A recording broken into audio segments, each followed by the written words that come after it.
So back in 2015 on January the 1st, Harry Kane dropped a performance against Mourinho's Chelsea that would be the catalyst for him to go on and be the best striker in the league for the best part of a decade. But what about Kane's performance in this game relates to Ethan Wheatley? Well, first we should probably start by analysing what Wheatley's best attributes are. So as you'd expect, his finishing is probably his best attribute, with him having a natural composure in front of goal, but alongside this, his ball control in congested areas around the box is also very impressive, whether he is running through on goal, controlling it inside of the box, or manoeuvring the ball quickly to open up a shooting position inside or outside of the box. Now, I don't think he's at the same sort of level that Greenwood was in the academy, but like Greenwood had, Wheatley has a similar sort of style when shooting, confident, loose and clinical, being the type of striker who almost doesn't have to think when in these finishing positions, as it seems to be natural for him to just open up his body and stroke the ball cleanly past the keeper. However, what has actually impressed me most about Wheatley's game isn't even his finishing,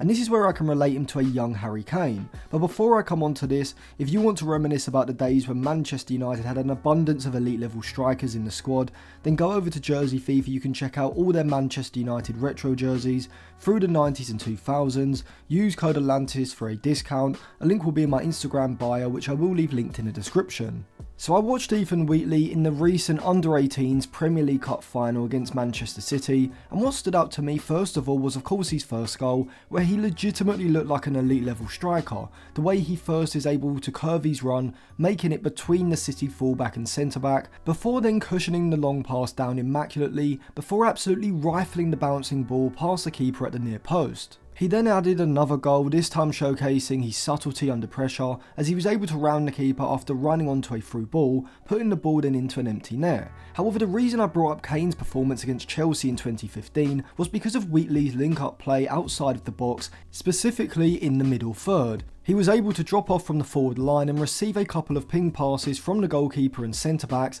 and first time he was able to caress the ball into his teammates either side of him, doing so whilst under direct pressure with his back to goal. And to me this was maybe more impressive than his actual goals, as it shows that Wheatley has a lot more to his game than just goal scoring, which is exactly what Harry Kane showed in this game against Chelsea back in 2015, where Kane essentially played as a deeper lying forward, dropping off from the forward line and efficiently getting the ball under control and using his stature and his strength to turn away from pressing defenders behind him, where from his passing to actually link the play was excellent as well. And this is what I've seen from Ethan Wheatley. He's not just a box threat or a runner in behind, he's a lot more complete than that. The sort of striker who maybe isn't a false nine in the form of a Xerxes or a Gabriel Jesus, but someone who can dependably link the attack when he drops off from the forward line. Nothing over elaborate, just concise, simple and effective. And to me that's one of the things that I've seen from Wheatley that has really convinced me that he may be ready to get significant minutes for United as early as next season. He only turned 18 in January, but physically he's already very developed. Of course, senior football is a different ballgame completely, pardon the pun,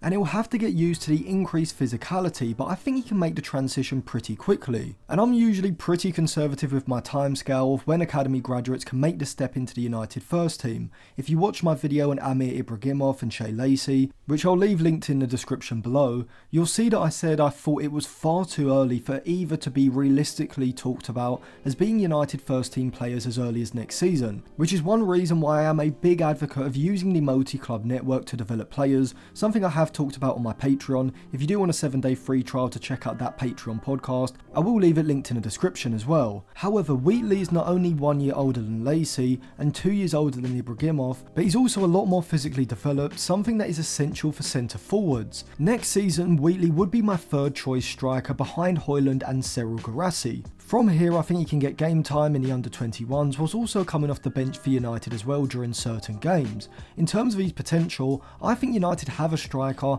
who in the next 2 to 3 years could be competing for that starting centre forward spot with Rasmus Højlund, but United need to develop him properly. If he were to go on loan, it can't be one of those random loans that Oyedele or Gore have been sent on to the lower English leagues. It needs to suit not only Wheatley stylistically, but also United as well, developing parts of Wheatley's game that are going to enable him to play as a lone striker in a possession dominant system like United want to play. Now if you do want to see it, I could potentially do a whole video looking more in depth at where some of the academy players could go on loan, but we'll have to do a lot more research into that, so if you do want to see me put out that video, subscribe to the channel and click the bell and let me know in the comments section below.